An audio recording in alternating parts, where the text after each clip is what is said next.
ನಮಸ್ಕಾರ. ಕಾಫಿ ಆಯ್ತಾ? ಸ್ನೇಹಿತರೆ, ಕರ್ನಾಟಕ ಕಾಂಗ್ರೆಸ್ನಲ್ಲಿರುವಂತಹ ಭಿನ್ನ ಮತವನ್ನ ಸಂಪೂರ್ಣವಾಗಿ ಶಮನ ಮಾಡ್ತೇನೆ. ಅದೇ ರೀತಿಯಲ್ಲಿ ಇಲ್ಲಿರುವಂತಹ ಎಲ್ಲಾ ಸಮಸ್ಯೆಗಳಿಗೆ ಇತಿಶ್ರೀಯನ್ನ ಹಾಡಿ ಕರ್ನಾಟಕದ ಕಾಂಗ್ರೆಸ್ ಅನ್ನ ಒಂದು ಸರಿದಾರಿ ತರ್ತೇನೆ ಅಂತ ಹೇಳಿ ಹೈಕಮಾಂಡಿಗೆ ಭಾಷೆಯನ್ನ ಇತ್ತು, ಶಪಥವನ್ನ ಗೈದು ಕರ್ನಾಟಕಕ್ಕೆ ರಣದೀಪ್ ಸಿಂಗ್ ಸುರ್ಜೇವಾಲಾ ಅವರು ಬಂದರು. ಆದ್ರೆ ಆಗಿದ್ದೇನೋ, ಅವರು ಏನನ್ನೂ ಕೂಡ ಮಾಡ್ಲಿಕ್ಕೆ ಆಗಿಲ್ಲ ಅನ್ಸ್ತದೆ. ಯಾಕಂದ್ರೆ ಎಲ್ಲ ಒಂದ್ ರೀತಿಯಲ್ಲಿ ನೋಡ್ಲಿಕ್ಕೆ ಎಲ್ಲ ಸರಿ ಆಗ್ತಾ ಇದೆ ಅನಿಸ್ತಾ ಇತ್ತು.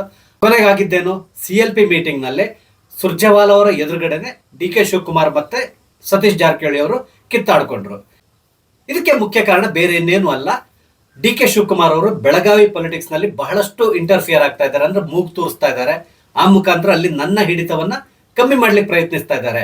ಅಲ್ಲಿ ನನ್ನ ವಿರುದ್ಧವಾಗಿ ಲಕ್ಷ್ಮೀ ಹೆಬ್ಬಾಳ್ಕರ್ ಅವ್ರನ್ನ ಎತ್ತಿ ಕಟ್ತಾ ಇದ್ದಾರೆ. ಅದೇ ರೀತಿಯಲ್ಲಿ ಲಕ್ಷ್ಮೀ ಹೆಬ್ಬಾಳ್ಕರ್ ಅವರಿಗೆ ಇನ್ನಿಲ್ಲದಂತಹ ಸಪೋರ್ಟ್ ಅನ್ನ ಕೊಟ್ಟು ನನ್ನ ವಿರುದ್ಧ ಕತ್ತಿ ಮಸೀತಾ ಇದ್ದಾರೆ. ಈ ಮುಖಾಂತರ ಸಂಪೂರ್ಣವಾದ ಬೆಳಗಾವಿಯನ್ನ ತನ್ನ ಹಿಡಿತಕ್ಕೆ ತಗೊಳ್ಳಿಕ್ಕೆ ಪ್ರಯತ್ನಿಸ್ತಾ ಇದ್ದಾರೆ ಅಂತ ಹೇಳಿ ಸತೀಶ್ ಜಾರಕಿಹೊಳಿ ಅವರು ಸಿಟ್ಟಾದ್ರು. ಅದನ್ನ ನೇರವಾಗಿ ಸುರ್ಜೇವಾಲಾ ಎದುರುಗಡೆ ತೋರಿಸ್ಕೊಂಡು ಬಿಟ್ರು. ನಂತರ ಏನೇನೋ ತೇಪೆ ಹಾಕುವಂತ ಪ್ರಯತ್ನವನ್ನ ಸುರ್ಜೇವಾಲಾ ಅವರು ಮಾಡಿದ್ರು. ರಾತ್ರಿ ಇನ್ನೊಂದು ಮೀಟಿಂಗ್ ಅನ್ನ ಕರೆದ್ರು.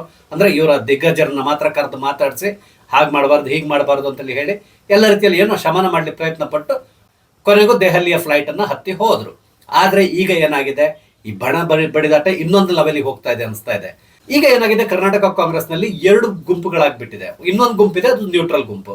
ಬಟ್ ಈ ಆಕ್ಟಿವ್ ಆಗಿರುವಂತಹ ಈ ಎರಡು ಗುಂಪಲ್ಲಿ ಒಂದು ಸಿದ್ದರಾಮಯ್ಯನವರ ಗುಂಪು, ಇನ್ನೊಂದು DK ಶಿವಕುಮಾರ್ ಅವರ ಗುಂಪು ಅಂತೇಳಿ ಹೇಳ್ಬೋದು.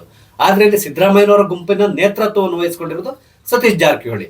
ಇವರ ಮುಖ್ಯವಾದ ಡಿಮಾಂಡ್ ಏನಾಗಿದೆ ಅಂತ ಹೇಳಿದ್ರೆ, DK ಶಿವಕುಮಾರ್ ಅವರು ತಕ್ಷಣ KPCCI ಪ್ರೆಸಿಡೆಂಟ್ ಪೋಸ್ಟ್ ಇಂದ ಕೆಳಗಿಳಿಬೇಕು, ಅಂದ್ರೆ ಅಧ್ಯಕ್ಷ ಗಾದಿಯನ್ನ ಬಿಟ್ಕೊಡ್ಬೇಕು.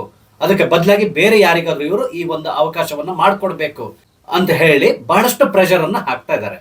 ಆದ್ರೆ ಇದಕ್ಕೆ ಹೈಕಮಾಂಡ್ ಇಲ್ಲಿವರೆಗೆ ಮನ್ನಣೆಯನ್ನು ಕೊಟ್ಟಿಲ್ಲ. ಹಾಗಾಗಿ ಸತೀಶ್ ಜಾರಕಿಹೊಳಿ ಅವರ ಟೀಮ್ ಇದೆಯಲ್ಲ, ಇದು ತುಂಬಾ ಅಪ್ಸೆಟ್ ಆಗ್ಬಿಟ್ಟಿದೆ.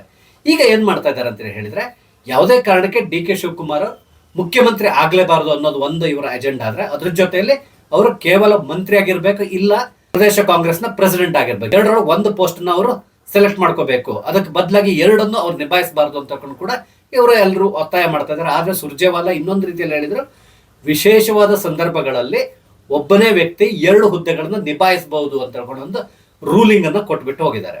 ಆದ್ರೆ ಇದನ್ನು ಒಪ್ಕೊಳ್ಳುವಂತ ಪರಿಸ್ಥಿತಿಯಲ್ಲಿ ಸತೀಶ್ ಜಾರಕಿಹೊಳಿ ಅಥವಾ ಸಿದ್ದರಾಮಯ್ಯನವರ ಟೀಮ್ ತಯಾರಿಲ್ಲ. ಹಾಗಾಗಿ ಇಲ್ಲಿ DK ಶಿವಕುಮಾರ್ ಕೂಡ ಒಂದು ದಾಳವನ್ನು ಉರುಳಿಸ್ತಾ ಇದ್ದಾರೆ. ಅದೇನು ಅಂತ ಹೇಳಿದ್ರೆ, ಅಧ್ಯಕ್ಷ ಸ್ಥಾನಕ್ಕೆ ನಾನು ರಾಜೀನಾಮೆ ಕೊಡ್ಲಿಕ್ಕೆ ತಯಾರಿದ್ದೇನೆ, ಆದ್ರೆ ಒಂದು ಕಂಡೀಷನ್ ಅವ್ರು ಹಾಕ್ತಾ ಇದ್ದಾರೆ. ಅದೇನು ಅಂತ ಹೇಳಿದ್ರೆ, ತನ್ನ ತಮ್ಮನಾದಂತಹ DK ಸುರೇಶ್ ಇವರನ್ನ ಅಧ್ಯಕ್ಷನನ್ನಾಗಿ ನೇಮಕ ಮಾಡಬೇಕು ಅಂತ ಹೇಳ್ಕೊಂಡು ಹೈಕಮಾಂಡಿಗೆ ಒತ್ತಡ ಹೇರ್ತಾ ಇದ್ದಾರೆ. ಇದರ ಒಳಾರ್ಥ ನಿಮ್ಗೆ ಅರ್ಥ ಆಗ್ಬೋದು. ಯಾಕಂದ್ರೆ DK ಸುರೇಶ್ ಎಲ್ಲಿಯಾದ್ರೂ ಅಧ್ಯಕ್ಷರಾದ್ರೆ, ಅಂದ್ರೆ ಈಗ ಅವ್ರ ಸದ್ಯಕ್ಕೆ ಕೆಲಸ ಇಲ್ಲ, ಅವರಿಗೆ ಸೋತಿದ್ದಾರೆ, ಹಾಗೆ ಸುಮ್ಮನೆ ಮನೇಲಿ ಕೂತ್ಕೊಂಡಿದ್ದಾರೆ. ಆ ಮುಖಾಂತರ ಅವರಿಗೊಂದು ಕೆಲಸವನ್ನ ಕೊಡಿಸೋದು, ಅಂದ್ರೆ ಈ ಪ್ರೆಸಿಡೆಂಟ್ ಪೋಸ್ಟ್ ಅನ್ನ ಕೊಡಿಸೋದು. ಅದ್ರ ಜೊತೆಯಲ್ಲಿ DK ಸುರೇಶ್ ಹೆಸರಲ್ಲಿ ತಾನು ಅಧಿಕಾರವನ್ನು ನಿಭಾಯಿಸ್ಕೊಂಡು ಹೋಗ್ಬೋದು ಆರಾಮದಲ್ಲಿ ಅಂತಕೊಂಡು ಅವ್ರು ಯೋಚನೆ ಮಾಡ್ತಾ ಇದ್ದಾರೆ. ಇದು ಯಾವ ರೀತಿ ಇದೆ ಅಂತ ಹೇಳಿದ್ರೆ, ನಿಮ್ಗೆ ಸಾಮಾನ್ಯವಾಗಿ ಗ್ರಾಮೀಣ ಪ್ರದೇಶದಲ್ಲಿ ನೋಡ್ತೀರಾ, ಕೆಲವು ರಿಸರ್ವ್ ಕಾನ್ಸ್ಟಿಟ್ಯೂನ್ಸಿ ಇರ್ತದೆ, ಅಂದ್ರೆ ಪಂಚಾಯತ್ ಲೆವೆಲ್ ನಲ್ಲಿ. ಅಲ್ಲಿ ಹೆಂಡತಿ ಗೆದ್ದಿರ್ತಾಳೆ, ಅಂದ್ರೆ ಗಂಡನಿಗೆ ಗೆಲ್ಲುವಂತ ಚಾನ್ಸ್ ಇಲ್ಲ, ಯಾಕಂದ್ರೆ ಆತಲ್ಲಿ ಕಂಟೆಸ್ಟ್ ಮಾಡ್ಲಿಕ್ಕೆ ಆಗಲ್ಲ. ಹಾಗಾಗಿ ಹೆಂಡತಿಯನ್ನು ನಿಲ್ಲಿಸಿ ಗೆಲ್ಲಿಸ್ತಾರೆ. ನಂತರ ದರ್ಬಾರ್ ನಡೆಸೋದು ಗಂಡನೇ ಆಗಿರ್ತಾನೆ. ಅದೇ ಜಿಲ್ಲಾ ಪಂಚಾಯತ್, ತಾಲೂಕ್ ಪಂಚಾಯತ್ ಅಲ್ಲಿ ಈ ತರ ಹಲವಾರು ಕಡೆಗಳು ನಡೀತಾರೆ, ನೀವು ನೋಡಿದ್ದೀರಾ. ಅದೇ ರೀತಿಯಲ್ಲಿ ಇಲ್ಲಿ ಕೂಡ ಅಷ್ಟೇ DK ಸುರೇಶ್ ಅವ್ರನ್ನ ಈ ಸ್ಥಾನದಲ್ಲಿ ಕುಳ್ಳಿರಿಸಿ ಅವ್ರ ಹೆಸರಲ್ಲಿ ತಾನು ಅಧಿಕಾರವನ್ನು ನಡೆಸಬೇಕು ಅಂತಕೊಂಡು DK ಶಿವಕುಮಾರ್ ಅವರು ಪ್ರಯತ್ನ ಪಡ್ತಾ ಇದ್ದಾರೆ. ಈ ಹುನ್ನಾರ ಎಲ್ರಿಗೂ ಅರ್ಥ ಆಗಿ ಹೋಗಿದೆ, ಅಂದ್ರೆ ಇವರ ಪ್ಲಾನ್ ಏನು ಅನ್ನೋದು ಎಲ್ರಿಗೂ ಅರ್ಥ ಆಗಿದೆ. ಹಾಗಾಗಿ ಯಾರು ಕೂಡ ಅದನ್ನು ಒಪ್ತಾ ಇಲ್ಲ. ಇದ್ರ ಜೊತೆಲಿ ಸಿದ್ದರಾಮಯ್ಯನವರು ಏನ್ ಮಾಡ್ತಾ ಇದ್ದಾರೆ ಅಂತ ಹೇಳಿದ್ರೆ, DK ಶಿವಕುಮಾರ್ ಅವ್ರ ಬದಲಿಗೆ ಸತೀಶ್ ಜಾರಕಿಹೊಳಿಯನ್ನ ಇಲ್ಲಿ ಅಧ್ಯಕ್ಷರನ್ನಾಗಿ ಮಾಡಬೇಕು ಅಂತಕೊಂಡು ಅವರ ಪರವಾಗಿ ಬ್ಯಾಟಿಂಗ್ ಮಾಡ್ತಾ ಇದ್ದಾರೆ. ಇದು ಹಲವು ದಿನಗಳಿಂದ ನಡೀತಾ ಇದೆ.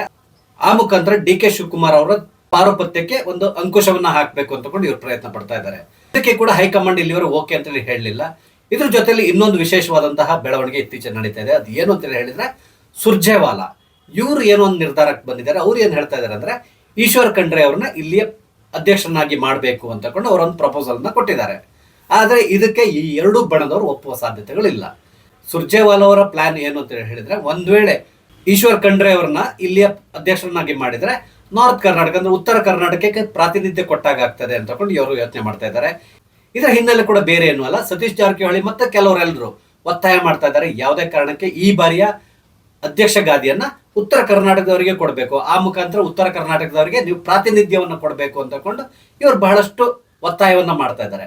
ಹಾಗಾಗಿ ಈ ಒತ್ತಾಯಕ್ಕೆ ಮಣಿದು ಸತೀಶ್ ಜಾರಕಿಹೊಳಿ ಅವ್ರನ್ನ ಮಾಡೋದು ಬಿಟ್ಟು ಈಶ್ವರ್ ಖಂಡ್ರೆ ಅವ್ರನ್ನ ಇಲ್ಲಿಯ ಅಧ್ಯಕ್ಷರನ್ನಾಗಿ ನೇಮಕ ಮಾಡೋದು. ಆ ಮುಖಾಂತರ ಲಿಂಗಾಯತ್ ಮತಗಳನ್ನು ತಾವು ಸೆಳಿಬಹುದು. ಅದೇ ರೀತಿಯಲ್ಲಿ ಉತ್ತರ ಕರ್ನಾಟಕದವರಿಗೆ ನಾವು ಪ್ರಾತಿನಿಧ್ಯ ಕೊಟ್ಟಿದ್ದೇವೆ ಅಂತ ಕೂಡ ತೋರಿಸ್ಕೊಳ್ಬಹುದು ಅನ್ನೋದು ಇವರ ಯೋಚನೆ ಆಗಿದೆ. ಆದ್ರೆ ಇದಕ್ಕೆ ಖಂಡಿತವಾಗಿ ಸತೀಶ್ ಜಾರಕಿಹೊಳಿ ಟೀಮ್ ಒಪ್ಪೋದಿಲ್ಲ. ಯಾಕಂದ್ರೆ ಅವರು ಹಿಂದಿನಿಂದನೂ ಒಂದು ಒತ್ತಾಯ ಮಾಡ್ತಾ ಇರೋದು ಅಧ್ಯಕ್ಷ ಪದವಿಯನ್ನ ಹಿಂದುಳಿದವರಿಗೆ ಕೊಡಬೇಕು, ಅದೇ ರೀತಿಯಲ್ಲಿ ಉತ್ತರ ಕರ್ನಾಟಕದವ್ರಿಗೆ ಕೊಡಬೇಕು, ಏನ್ ರೀತಿಯಾದಂತಹ ಡಿಮಾಂಡ್ ಅನ್ನು ಅವ್ರು ಇಟ್ಟಿದ್ದಾರೆ. ಆದ್ರೆ ಸುರ್ಜೇವಾಲಾ ಹೇಳ್ತಾ ಇರೋದು ಈಶ್ವರ ಖಂಡ್ರೆ ಅವ್ರನ್ನ ಮಾಡೋಣ, ಅಂದ್ರೆ ಇಬ್ಬರಿಗೂ ಬೇಡ, ಮೂರನೇವ್ರಿಗೆ ಕೊಟ್ಟು ಬಿಡೋಣ ಅಂತ ಹೇಳ್ಕೊಂಡು ಏನೋ ಒಂದು ಪ್ಲಾನ್ ಮಾಡ್ತಾ ಇದ್ದಾರೆ. ಆದ್ರೆ ಇದಕ್ಕೆ ಖಂಡಿತವಾಗಿಯೂ ಸಿದ್ದರಾಮಯ್ಯನವರು ಕೂಡ ಒಪ್ಪೋದಿಲ್ಲ ಅನ್ನೋದು ಎಲ್ರಿಗೂ ಗೊತ್ತಿರುವಂತಹ ವಿಷಯ. ಹೀಗಾಗಿ ಸದ್ಯದ ಪರಿಸ್ಥಿತಿಯಲ್ಲಿ ಕರ್ನಾಟಕ ಕಾಂಗ್ರೆಸ್ ನಲ್ಲಿ ಈ ಅಧ್ಯಕ್ಷ ಗಾದಿ ಇದೆಯಲ್ಲ, ಇದು ಸದ್ಯಕ್ಕೆ ಪೆಂಡಿಂಗ್ ಆಗಿರುವಂತಹ ಇಶ್ಯೂ. ಎಲ್ಲದಕ್ಕಿಂತ ಜಾಸ್ತಿ ಹೇಳಬೇಕಂದ್ರೆ ಇಲ್ಲಿ ಇಬ್ಬರ ಜಗಳದಿಂದ ಮೂರನೇ ಲಾಭ ಆಗುವ ಸಾಧ್ಯತೆಗಳು ಕೂಡ ಇದೆ. ಅದೇ ರೀತಿಯಲ್ಲಿ ಬೆಳಗಾವಿ ಪಾಲಿಟಿಕ್ಸ್ ಇಂದಾಗಿ ಬಹುಶಃ ಮುಂದಿನ ದಿನಗಳಲ್ಲಿ ಕರ್ನಾಟಕ ಕಾಂಗ್ರೆಸ್ ನಲ್ಲಿ ಬಹಳಷ್ಟು ಡೆವಲಪ್ಮೆಂಟ್ಸ್ ಗಳು ನಡೀಬಹುದು. ಅದೇ ರೀತಿಯಲ್ಲಿ ಸರ್ಕಾರಕ್ಕೆ ಸಂಚಕಾರ ಬರುವಂತ ಸಾಧ್ಯತೆಗಳು ಕೂಡ ಇದೆ ಅನಿಸ್ತಾ ಇದೆ. ಇದ್ರ ಬಗ್ಗೆ ನಿಮ್ಮ ಅನಿಸಿಕೆ ಏನು? ದಯವಿಟ್ಟು ಕಮೆಂಟ್ ಮುಖಾಂತರ ತಿಳಿಸಿ. ಹಾಗೆ ದಯವಿಟ್ಟು ನನ್ನ ಚಾನಲ್ ಸಬ್ಸ್ಕ್ರೈಬ್ ಮಾಡಿ, ನನಗೆ ಸಪೋರ್ಟ್ ಮಾಡಿ. ನಮಸ್ತೆ, ಜೈ ಹಿಂದ್.